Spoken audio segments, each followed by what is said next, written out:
लोगो तुम कौन हो? क्या तुमने एहतसाब और हिसाब और मैदान का अमल कर लिया है? क्या तुम्हारा हिसाब किताब हो चुका है? क्या तुम्हारा पुलसरात वाला खटन रास्ता तय हो चुका है? क्या तुम्हारे नामा अमाल में नेकियां ज्यादा हो गई हैं और बुरे अमाल थोड़े हो गए हैं? तुम किस तरह जन्नत में जा रहे हो और ये परों के साथ किस तरह जन्नत में दाखिल होने की कोशिश कर रहे हो?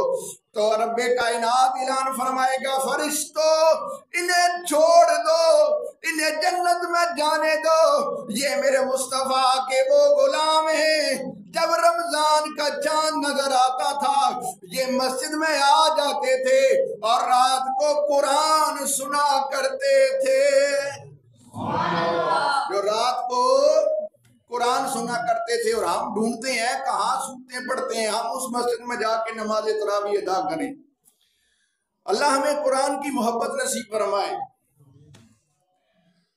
वो लोग जन्नत में जाने की कोशिश करेंगे, फरिश्ते उन्हें रोकेंगे कि तुम जन्नत में नहीं जा सकते, हिसाबो किताब वाला अमल अभी बाकी है, अभी तुम्हारी जजा सजा का टाइम बाकी है।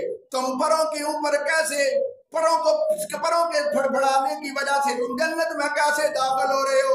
वो लोग अर्ज करेंगे, या बारी ताला तू इन फरिश्तों को हुक्म दे।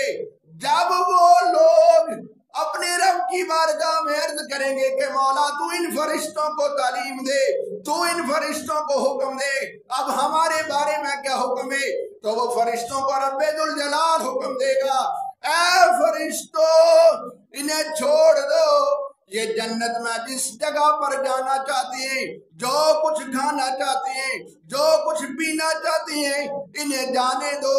ये मेरे महबूब के वो उम्मती हैं जिन्होंने रमजान का जैसे ही चांद नजर आया मस्जिद में आए, नमाज तरावी भी अदा की, रात को क़याम भी किया और फिर सुबह सरी भी खाई, कुरान पाक की तिलावत भी की और रोजे का एहतमाम भी किया और पंजगाना नमाज बजमात अदा करते रहे।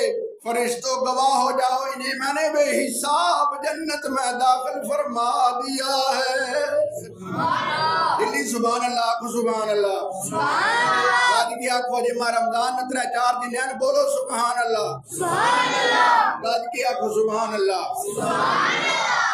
कि यह फरिश्तों इनको छोड़ दो, ये मेरे महबूब के वो उम्मती हैं जो रमजान का चांद देखते हैं, वजू करते हैं और मस्जिद में आते हैं, नमाज तरावी पढ़ते हैं और नमाज तरावी पढ़ने के बाद घर चले जाते हैं, फिर बुरे कामों से बचते हैं और सुबह सरी खाते हैं और फिर नमाजी बाजमात अदा करते हैं और फिर कुरान पाक की तिलावत करते हैं।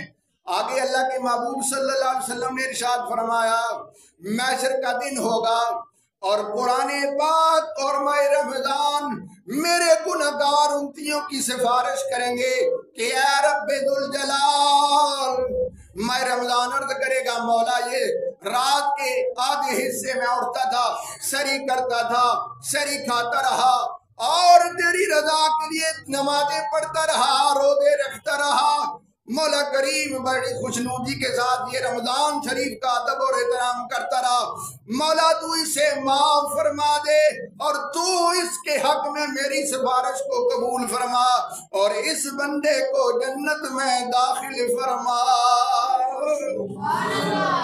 और कुरान अर्ज करेगा, मौला ये जैसे ही रमजान शरीफ का चांद नजर आता था, नमाज इशा की अजान हो जाती थी, कारी साहब हाफिज साहब मुसल्ला इमामत पे खड़े हो जाते थे।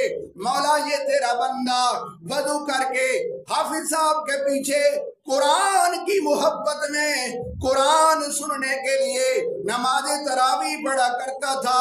मौला करीम फिर सुबह उठने के बाद, सरी खाने के बाद, घर जाकर या मस्जिद में नमाज फजर अदा करने के बाद मुझे चूमता था چوم کے کھولتا تھا، اور جتنا یہ آسانی سے میری تلاوت کر سکتا تھا مولا یہ تلاوت کرتا رہا ہے۔ مولا آج قیامت کا دن ہے، سورج سوا نیزے کے اوپر ہے، ماں بیٹے کو چھوڑ چکی ہے، باپ بیٹے کو چھوڑ چکا ہے، بہن بھائی کو چھوڑ چکا ہے۔ مولا میں اس کی سفارش کرتا ہوں، یہ مجھے تلاوت